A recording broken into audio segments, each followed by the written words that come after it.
Welcome. Hello on behalf of the Goodfriend College of Business, and it's so exciting to see all of you here today for our 12th annual Goodfriend Lecture Series. It's an honor for each one of you, for to have each one of you here today. And at this time, I would ask if you would please silence your telephones, and I'm going to ask Dr. Dan Gilbert if you will come up and give our invocation, please.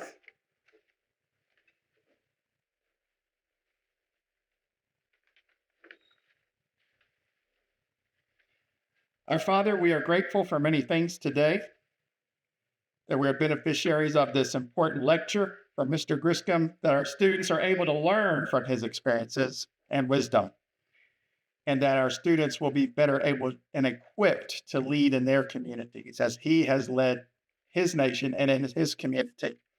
We ask your blessings upon our speaker and his family today. We acknowledge that you are the creator of this moment and time and this lecture series that enriches our lives and honors the legacy and good works of Dr. Morris Goodfriend. For the food we are receiving, we give you thanks and acknowledge that you, Lord, are our provider. And for these things, we remain grateful in your name. Amen. Enjoy your meal. Good afternoon.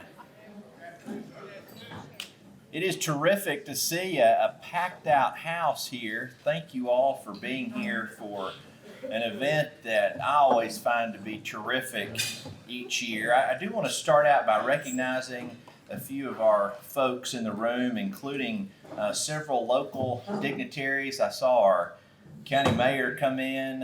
You have to raise your hand, John. Oh, over here. Thank you for being here. I don't know if Mark's with you or not. Joe Barnett, our school superintendent here. And we also have Nick Devins, who's with Senator Marsha Blackburn's office. Nick, thank you for being with us here as well. At these events, we're always blessed to have a number of trustees and our president's cabinet members. Thank you to each of you. Our Goodfriend College of Business Advisory Council members, you all come out not only to this event, but so many other events to support our students. Thank you for doing that. Also, our faculty and staff, to Dr. Swafford and Dr. Maddox, thank you for putting this together. And absolutely the most important folks in the room, our students. Thank you all for being here today. That deserves a round of applause. I never like to miss the opportunity to recognize our friend Carl Collins, who's here with us. Carl's the reason we're in this building today, so Carl, thank you. I'll let Dr. Goodfriend introduce our speaker, Tom Griscom, today, but I did want to personally thank Tom for being here. Emily and I have known Tom and Marion Griscom for probably about 20 years now. Tom's been a close counsel and friend to presidents, and that is of the United States, governors, business leaders, university leaders, and so many others. He is the guy you call when you need advice or you need to get out of a sticky situation. And I can assure you he gets those phone calls all the time. And with that, he's been on the front row witnessing countless ethical challenges and leadership situations, both of which are the basis for this lecture series we're here for today. Again, I'll hold sharing anything else, but Tom, thank you for being here. I really appreciate it.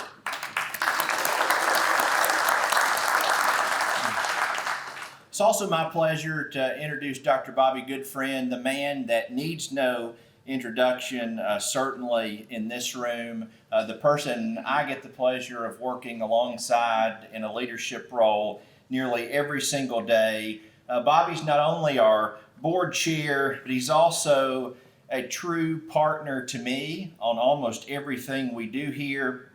He's a tremendous friend to this campus and a firm believer that the economic success of Athens, Tennessee is tied to the success of Tennessee Wesleyan. Bobby and his family have given back to this community and this campus for generations now, including most recently a significant gift to redo our baseball field, which will become the Bobby Goodfriend Field. Bobby, thank you for making that happen. Most of all, though, and I say this without any hesitation, he is one of our absolute greatest champions. Bobby, thank you.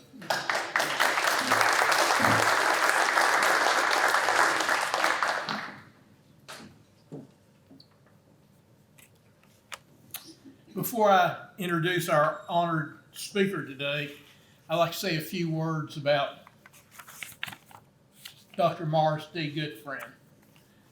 I will tell you that Dad is not here today, but he really is. He had special affection for Tennessee Wesleyan and obviously the city of Athens. A great leader, a great entrepreneur. Taught me everything I knew and then more. Miss him every day. And it's been almost a dozen years now. But Dad still lives on, and those that have been born or raised or spent a lot of years and knew Dad here in the room, all I hear are good compliments. And that really makes me feel good that Dad was a staunch supporter of the community.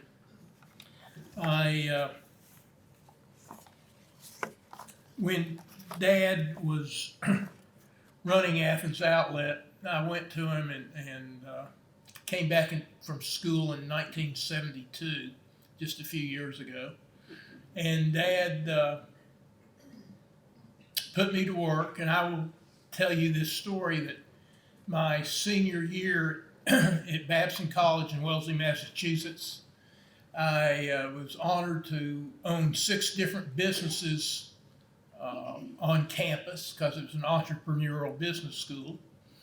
And my income after all expenses was $71,000, and that was in the fall of '71, in the spring of '72. I came to work for my dad in May of '72, and I was making $12,000. So I had a sort of a cultural shock to it. But after being, I grew up in the business and I thought I knew everything about it, but I found soon after about 10 days I didn't know a thing about it. And worked hard, worked long, and Dad said, "What do you think?" And I said, "I think we need to change the name from Athens Outlet Stores to Goodies." And he said, "Well, how do you come up with the name of Goodies?" I said, "That was my nickname in college." So it was really spectacular that Dad thought it was a catchy phrase, something that no one would forget. And he was the one that said, "We're going to name our first new store Goodies." And it did well, and we opened a second one. And after that, Dad just came to me and said, "I think we'll name the corporate structure Goodies and change all the existing store base to that." So Dad not only led, but he pushed, he taught, he was a supporter, and many times I fell into a hole and couldn't climb out without his help. So we're here to honor him today, and I thank Tennessee Wesleyan University for this lecture series in his memory. Now for the introduction of Tom Griscom. Tom Griscom has more than 45 years of experience in communication, strategic consultation, and politics. He has served as press secretary for U.S. Senator Howard Baker, communication director for President Ronald Reagan, editor and publisher of the Chattanooga Times Free Press, executive vice president for worldwide external relations for R.J. Reynolds, and senior executive for Pal Tate Public Affairs. He is a member of the Tennessee Public Charter School Commission and the Baker School of Public Policy and Public Affairs. He has served on the Tennessee Board of Regents, the Chattanooga City Chamber of Commerce, the River City Company, and the Chattanooga Public Library. He is a graduate of the University of Tennessee at Chattanooga and served in the U.S. Army. And Tom, I wish I could have done a longer introduction, but we could have been here the whole afternoon.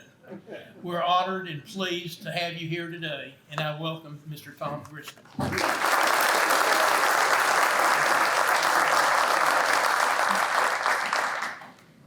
Well, good afternoon, and thank you for letting me be with you today.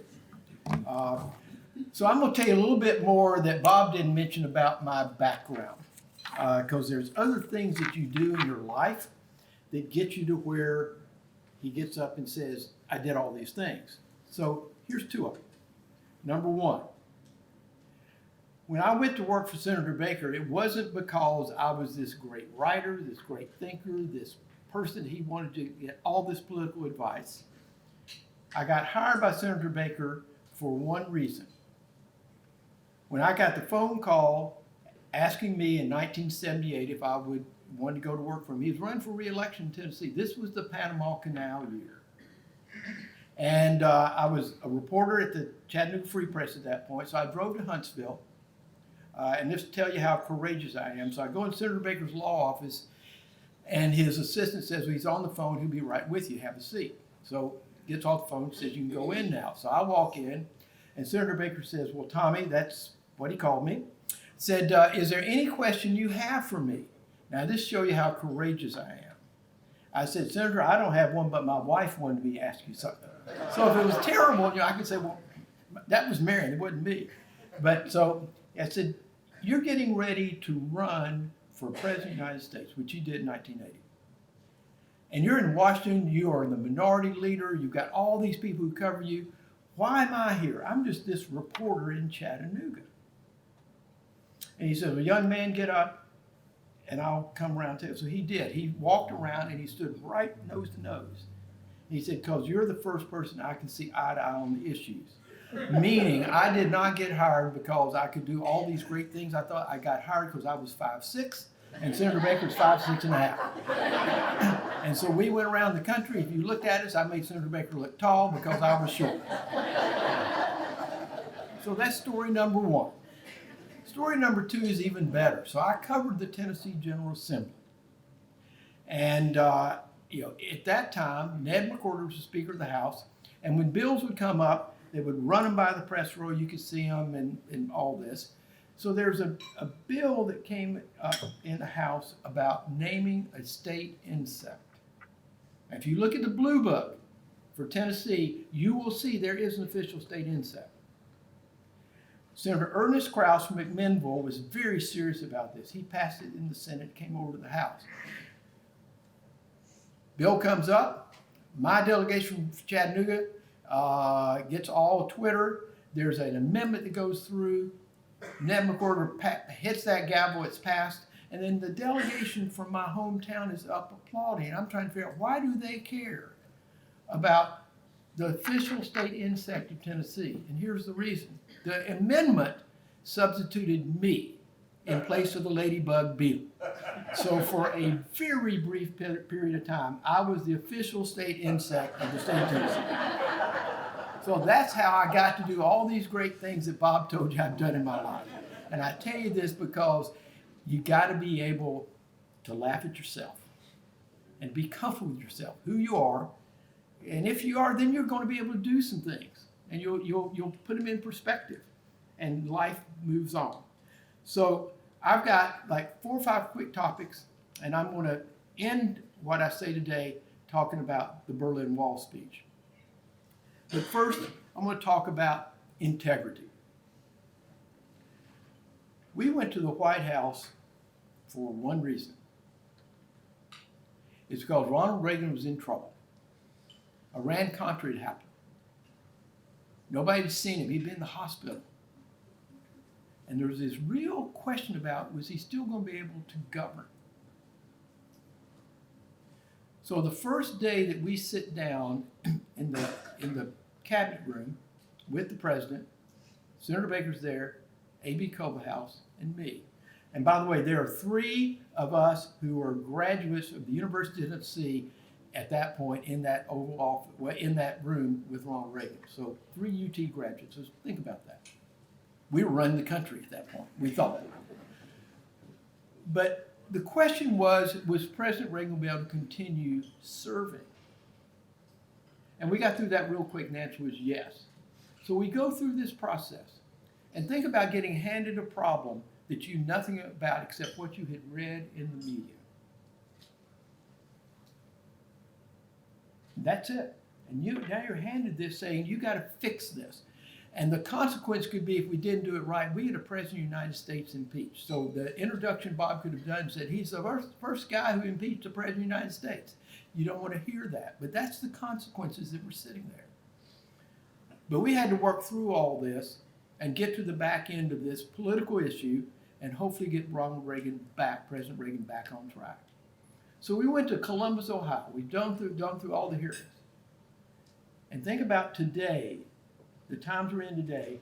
We went to Columbus, Ohio, because it represented the center of the country where you could get the best opinions for the majority of people in America.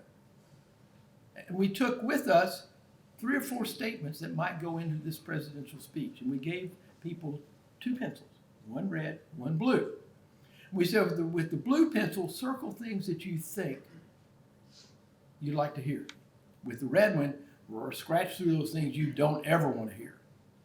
So we do that research, and this is in a room like this. I mean, we did it this way.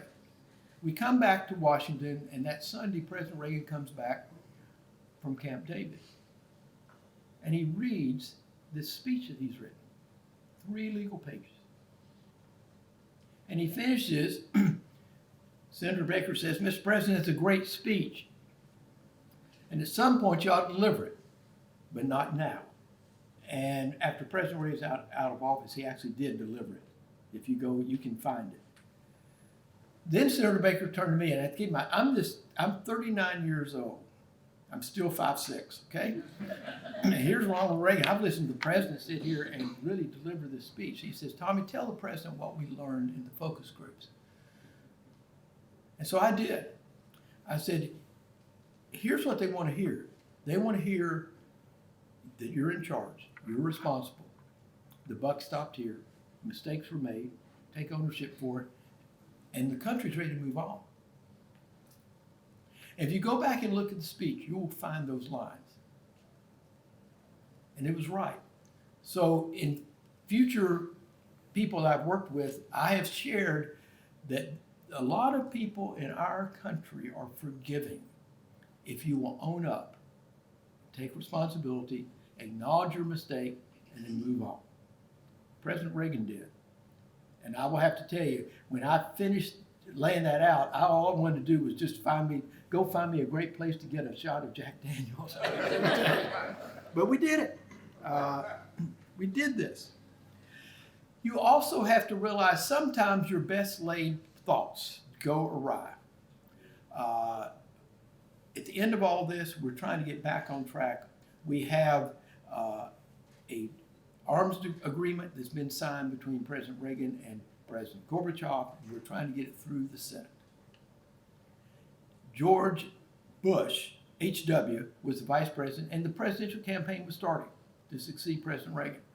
And he was in Houston, Texas. And we're going to have this event in the press room at the White House, and we're going to have the 2 leaders in the Senate.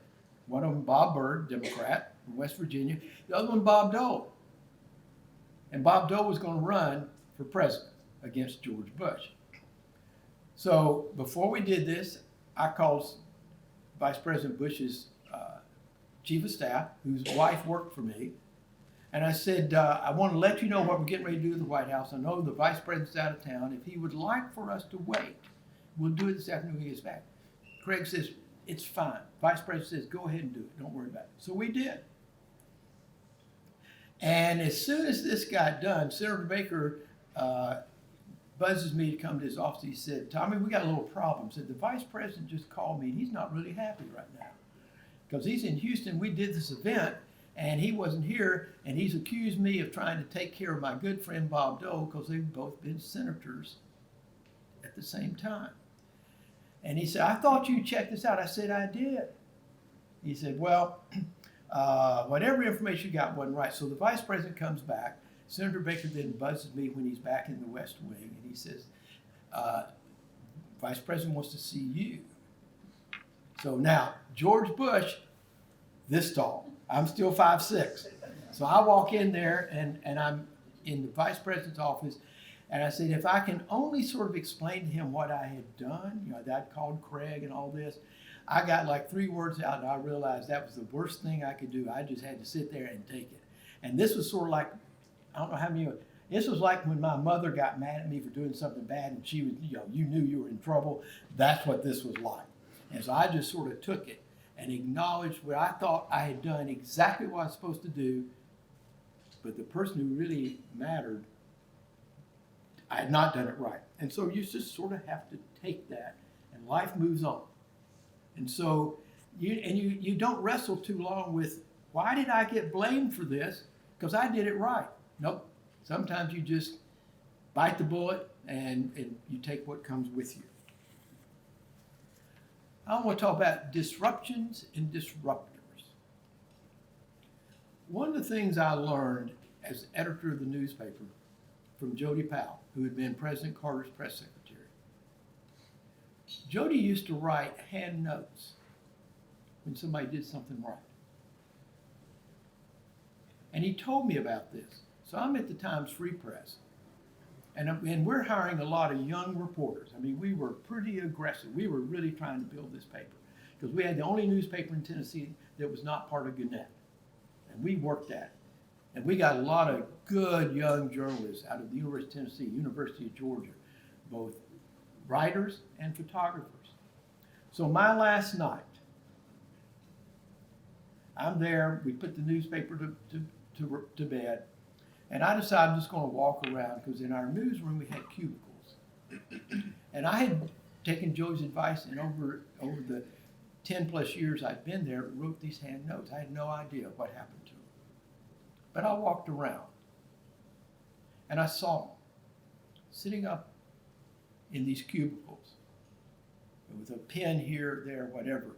And I've shared that story and shared it with you all, particularly the young people here, is, yeah, I could have just, sent them an email, but the fact that you took the time to write a note, and it wasn't a mimeograph card where you just signed your name on it. It was actually taking the time to write something that meant something to that person.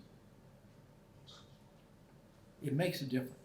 I didn't have people sitting here saying, oh, I want more time off, or all this. I mean, it was, they got that.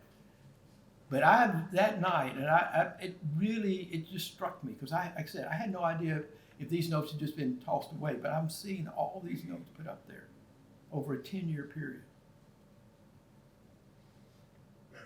So take the time to do that. Recognize somebody for what they do and show them that you took the time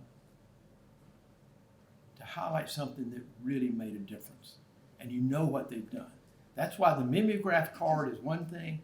The fact that you write it out, it means more to them because it's actually something they did. So I'm going to try to get through this one pretty quick. And I mentioned this to Tyler walking down because I did this with a group of University of Tennessee students a couple weeks ago. And it's about losing your job. I mean, we all know there's a lot of disruption going on right now, with people in government who are being laid off and then trying to figure out how you put them back together. But what you miss, or what I've missed, is context. That if you really understand what goes on, people lose their job every day. It's unfortunate, but that's life. It's how you go about it. So I'm going to read something to you real quick. A new administration swept into Washington and announced plans to shake it up, using corporate know-how and new technology to streamline the federal bureaucracy. It offered millions of government employees buyouts and slashed costs to balance the budget. It might sound like the controversial cost-controlling push led by billionaire Elon Musk and President Trump. The biggest effort to overhaul the federal government was 30 years ago under Bill Clinton, reinventing government. It was controlled by Vice President Gore.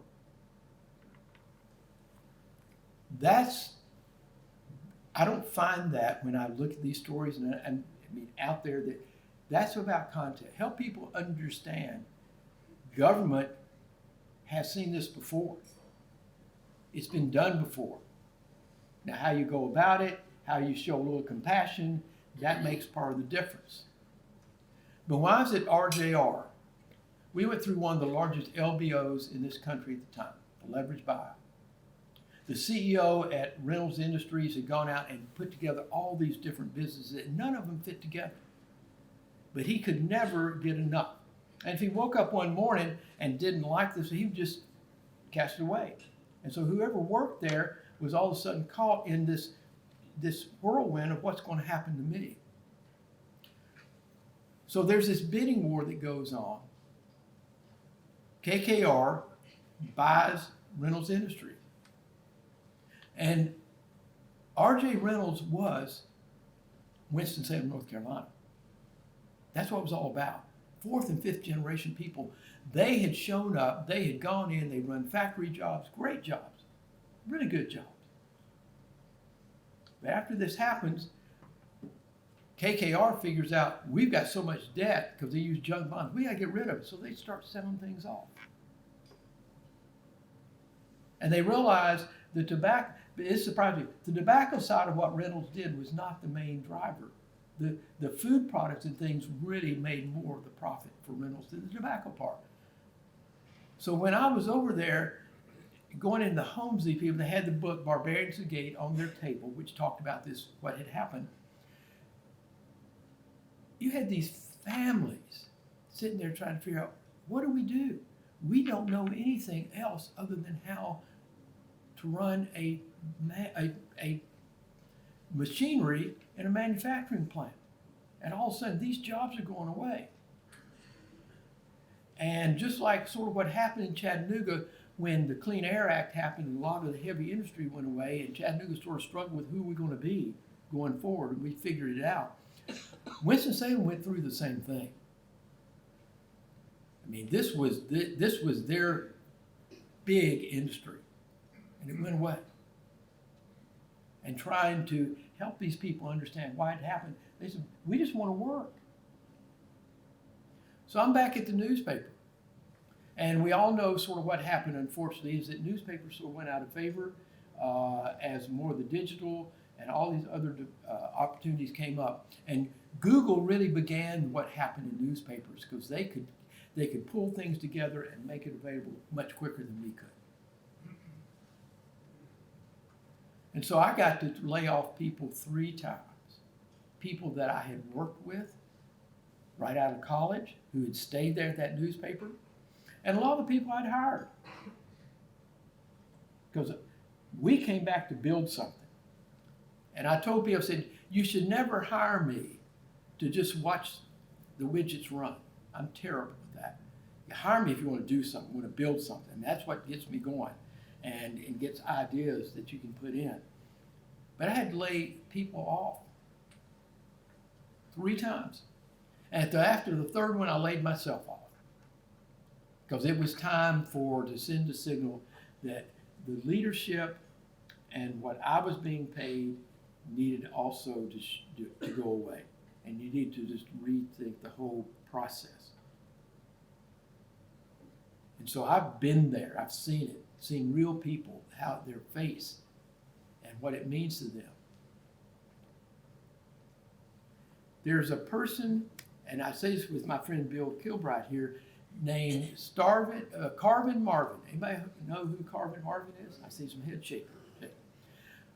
Marvin Runyon had been the CEO at Nissan, and then he came to TVA. TVA had been raising rates annually, just really going up. So Runyon comes in and he cuts the TVA workforce in half.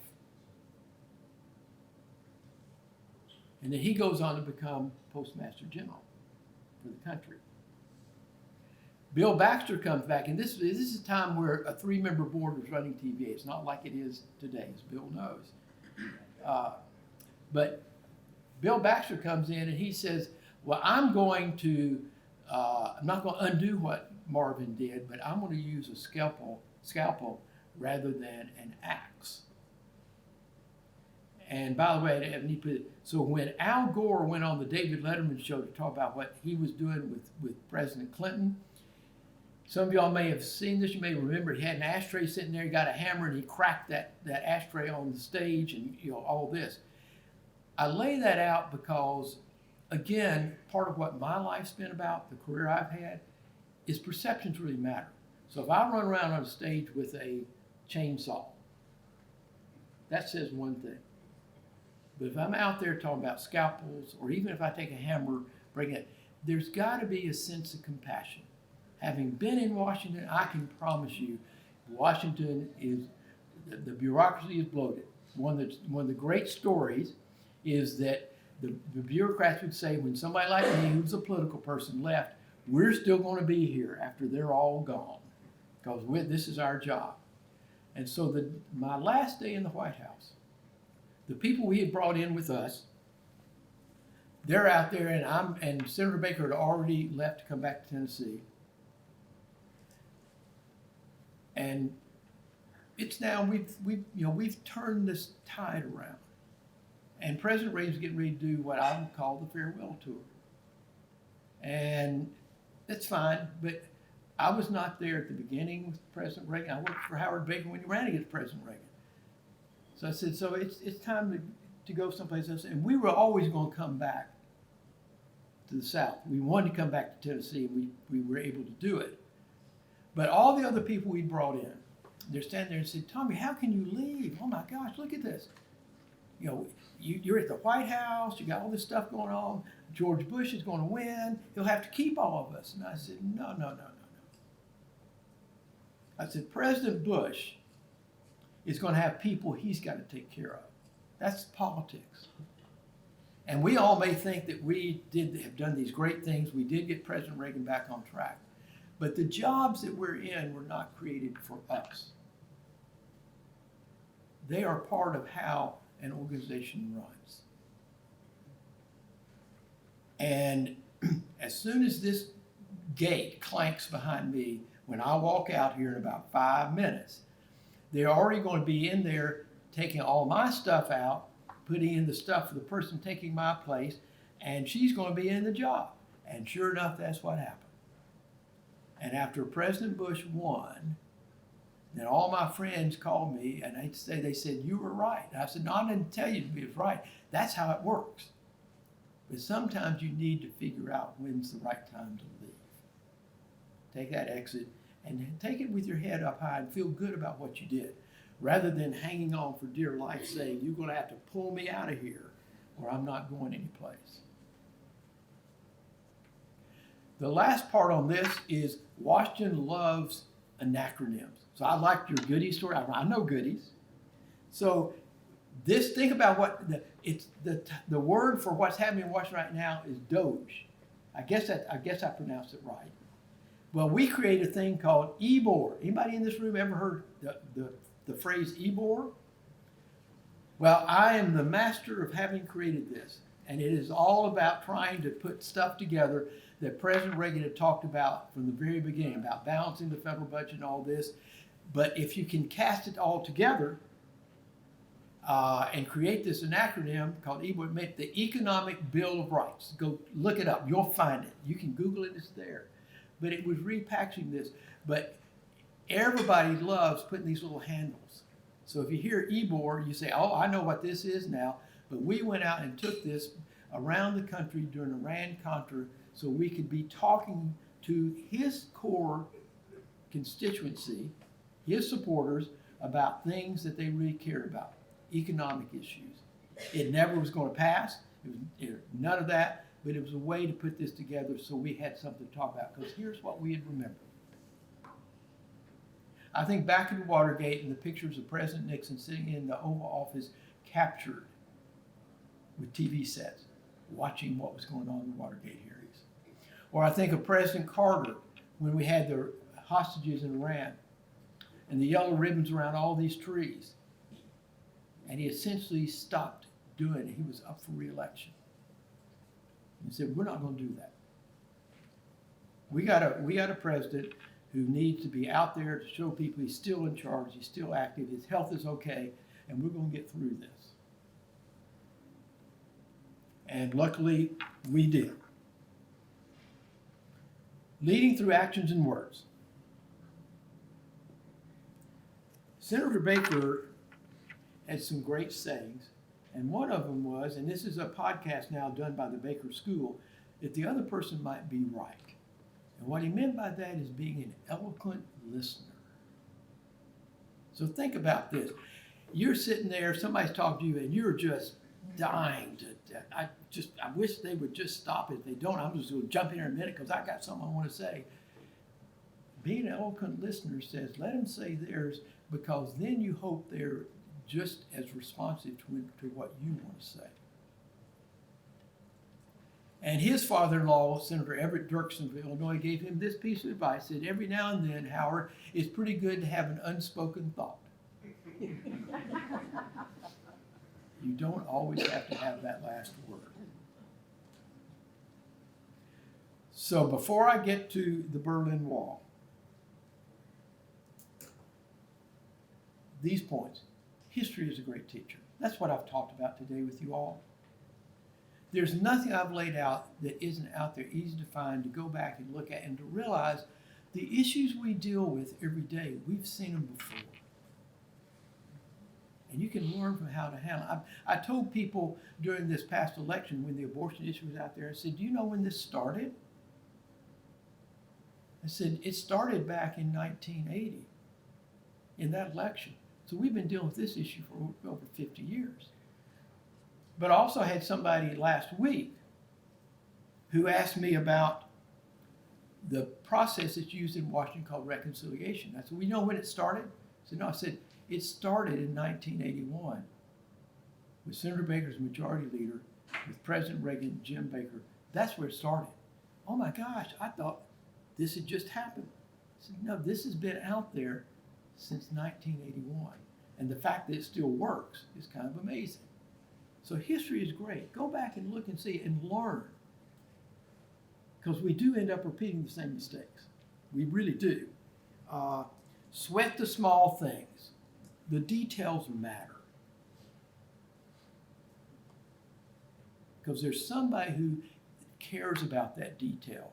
And you need to be just as respectful of their point of view as you want them to be of yours. Set the standards. When I came into the newspaper, I brought in employee evaluations, and you would have thought I had turned the world upside down. Oh my gosh, I mean, an editor is going to actually have to tell a reporter how to, that they're not doing it right, or how to get better, or give them an improvement plan. And it was like pulling teeth. Because it's so much easier just to give everybody a 2% pay raise, regardless of how they're doing it. To me, it's so much better to say, yeah, if you get a pay raise, you get it, but let me help you understand how you can improve. And give them an opportunity to talk to you. The point wasn't laying out what they wanted to say, it was having to sit there and let the employee have a conversation back. And I found that interesting because I guess in newsrooms, you didn't do that. Humor works. So with the passing of a president, I will tell you this, of the Pope, I will tell you this quick Pope story. So I'm a Presbyterian, so we had to get taught how you respectfully bow to the Pope, because we went to see him, President Reagan. And this was part of our strategy out of Iran-Contra, is that all else fails, go see the Pope. So we did. And if you go into where the Pope is, all this was laid out, had it really planned. Mrs. Reagan asked me, will you promise me that Ronnie will not be caught falling asleep? I said, yes, ma'am. So we're meeting with the Pope. Here's where my plan went awry. Number one, it was 2 o'clock in the afternoon. Number two, this room was like 150 degrees. Number three, President had lunch. Number four, these dark, heavy curtains. I mean, this thing was like being in a tomb, and it was hot. So they're up there talking. Of course, you have to translate back and forth. The media's sitting right behind me. There's 2 rows of us. I had Senator Baker sitting over this way, catty corner from me. So if it looked like President Reagan was about to go to sleep, or as I said, the presidential eyelids were about to touch, I would get Senator Baker's attention, he would get President Reagan's, and boom, back to life. So here's where my plan fell apart. We're going, it's hot, keep all this in mind. You can see President Reagan's eyelids starting to close down like this. And I then say, it is time, because the media, people behind me, the cameras are stirring. I looked then to Senator Baker, and my problem was Senator Baker had already fallen asleep. So the best laid plans sometimes go awry, so you got to do something. So it was like a big loud cough, so we got to get this thing going. So let's go, is it up? Okay, I want to tell you this story real quick. The speechwriter who worked on the whole speech for went on the trip to Berlin called me 2 weeks ago. His name's Peter Robinson. He's out in California. And he had emailed me, and he said, I've had this issue I've been dealing with for 40 years plus. I said, what's that? He said, I want to know, how did President Reagan, how was he aware that the line tearing down this wall was in the speech? Because we went into the Oval Office to go over all the speeches for that trip that we did, which included the trip to the Pope where Senator Baker fell asleep. How did he know? And I said, oh my gosh, Peter, you ought to, I guess you should have been out with me. I said, I tell this story all the time. So I told him the same story I'm getting ready to tell you.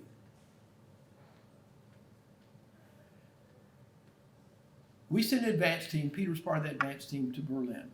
And they came back and they talked about what those families wanted. And they said, before we pass on, we would like to put our families back together. Because going through the checkpoint into East Berlin was not a problem. Coming out took hours. Because they would look to see if somebody was hiding underneath or they were smuggling something out. And that's what they wanted. They said, we just want our families to be able to be back together. So that's what really is behind how all this happened. They come back, they brief us on what had gone on. We sit down, we start having a discussion about it, and out of that came a page and a half that had the phrase in there and different leading up to it, tear down this wall. So I showed it to Senator Baker, and Senator Baker thought it was terrible initially. He said, it's not presidential, you just don't do this. But he said, but I trust you enough, we'll go down and get the president's reaction. So Senator Baker and I walked down into the president's office. I give him this page and a half. He looks at it one time, and then he delivers it. And it was incredible. I've got to tell you all, I mean, it's just like what you heard, and you're going to hear here in just a minute. But walking back out, Senator Baker said, Tommy, I still think it's wrong, but I'll let you keep working on it. So we did. And I don't think President Reagan ever changed his mind. I think this is part of President Reagan saying, for those people who don't believe I can really make things happen, because you had Secretary Schultz, all these people come in trying to change it. And the day before we were leaving on this trip, where it was going to happen, Secretary Schultz comes over to visit with Senator Baker to make one more pitch to take it out. And so I get a buzz from Senator Baker to come down to his office, which I do, and he says, Tommy, the Secretary of State wants to talk to you. Now, I don't know how many of you all know or have seen Peter. George Schultz is this big old guy. I mean, he's been there since Richard Nixon. I mean, he's well respected. And I'm still 5'6", okay? I'm this little guy.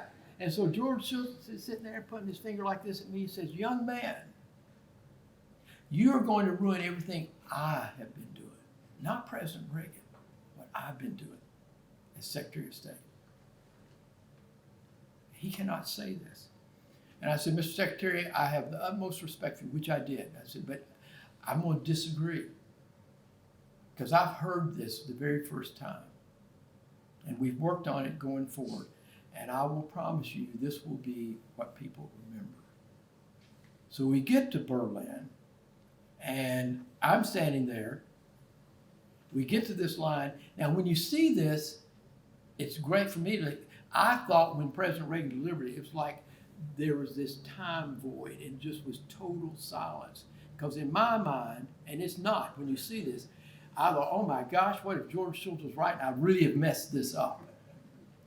But after President Reagan did it, we got back to Washington. It was not until the wall came down in 1989 that there was a real recognition of the impact this had. And I tell you that story because sometimes if you believe in something, even if it's somebody that you respect, like Senator Baker, you keep fighting for it. Now, if you're wrong, at that point you acknowledge it and say, I was wrong, you move on. But I knew this was right. And not because I'm the smartest person around, but it just, having heard it that day, after President Reagan read through this one time and then looked at us and asked, do you want me to say it? I said, yes, sir, and he did. Years later, we're on a Chamber of Commerce trip trying to get a second car from Volkswagen. First time I've been back in Berlin. We go to where the Brandenburg Gate was, and we're walking around, and some people on the trip with us says, our guide would like to talk to you. So I walk over there. She said, they told me that you were involved in President Reagan's speech. I said, yes. And she tells me the same story that I heard from that advance team that came back. She said, because my family got put together. And it's very seldom that you find the bookend to that story. And she started crying. It meant that much. So sometimes it's, it's worth fighting for. So let me just show you this. Rick?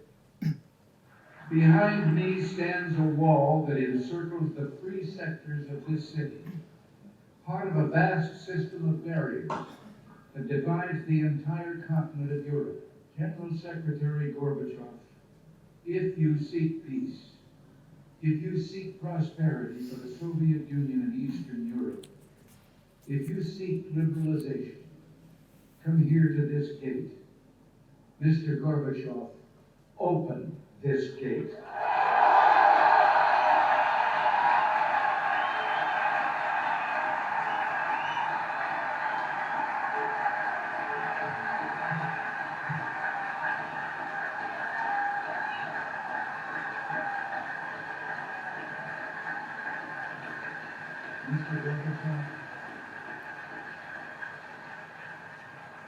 Mr. Gorbachev, tear down this wall.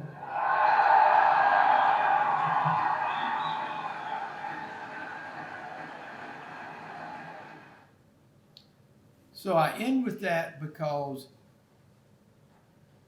all of you in this room have opportunities that come your way. You get to decide whether you take the card and play it or whether you give it back. And I hope part of this is today, take that card. Look at it. You can then make a decision if you don't want to use it. But you'll always be asking yourself, I wonder what was on that card and what might have happened. So thank you all, and I guess if you've got questions, I'll be more than happy to take anybody's question. But thank you all for letting me be here today.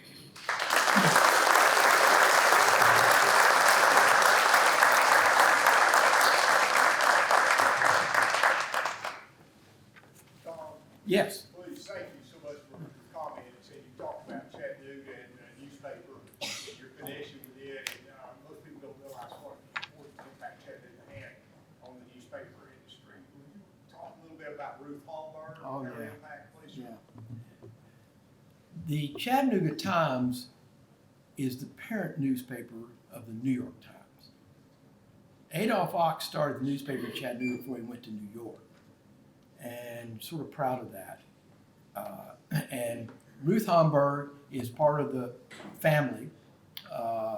And I mean, such a dynamic person and such a leader in our community, and did many things that people did not realize she had done. She was not looking for credit. But if you knew enough and saw things going on, Ruth's hand was in a lot of this. And while I worked for the other newspaper, and when I came back and the papers had merged, I asked for two things. One, to keep the phrase, to give the news impartially without fear or favor. And then also to make sure even though the Free Press bought the Times, that the name of the paper was Times Free Press. That name never went away. And we kept the typeface. It's the same typeface on the New York Times. And I'll share with you all, trying to find that typeface and who had it was not easy. But with the masthead on the Times Free Press is the same ones on the New York Times. But Ruth was a real dynamic leader in our community.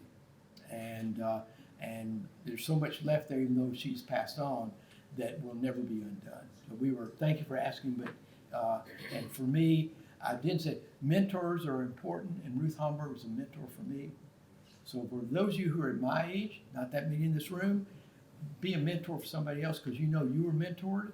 And for the young people that are here, find somebody to mentor you. You'll learn from them. It's very important. Anybody else have a question? Talk a little Yes. bit about, for the students and maybe some of us too, about how the news was reported back in the 80s compared to how the news is reported through all these media outlets today. Right, thank you. The question's about media coverage when I was there and media coverage today. Think about this. There were no cell phones. There was no internet. I mean, one of the reasons that Al Gore did what he did with Bill Clinton is the internet had come into being, and he was trying to get the government to realize you're going to use the internet. So that was one of the drivers for the changes they made. And print media really drove the day. I mean, everybody followed what was in the Times Free Press, or the Chattanooga Times at that point, or Free Press, but they definitely followed it in Washington. I mean, we get a phone call, and my wife would say, well, we know who this is. This is Andrea Mitchell calling, because she's going to be doing the Today Show on Sunday, and she's calling saying, I read this story in the New York Times this morning. What can you tell me about it? And those were really respected news organizations that got the facts. And that, to me, is one of the reasons I walk through all the stuff about people losing their jobs. Is it's not that hard to find, but that's history. This is how things have gone on in our country, and guess what? We have survived the challenges. We will be okay. But it's understanding that the things that we see now aren't the first time, as I said, aren't the first time we've seen them. But where do you go to find that information? So here's what I would hope. Regardless of your political persuasion, I hope you'll read something from this perspective and this perspective.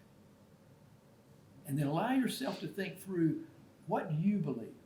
And you can do additional research, but it's what newspapers did, and I think, Alan, this is what you were going at, is they were able to pull together the stories and things that were going on, give you a narrative to read, and really helped you sort of sort through things that TV then followed. And that's what I keep, and I'm not sort of living in the past, but I hope we find our way where, what is that respected source of information going forward? And we got to dig a little bit deeper, but it's still out there. We got to work at it, because it's much easier to push you in one direction once I know what you're interested in and what clicks I can get you to. Is that, Anybody else? Well, thank you again for letting me be with you today. This is great, Bob, and I'm glad that you all do this. And I hope, Tyler, thank you, and Emily, for the opportunity to be with you all today.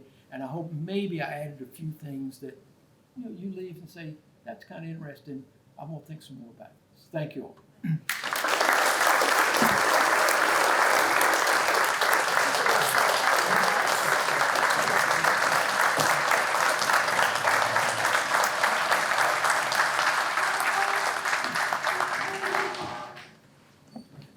So I didn't use this, I'm sorry. I meant to. This is how it was going to start. That quotes found on the internet are not always accurate. It's found by Abraham Lincoln. Okay? So just think about it.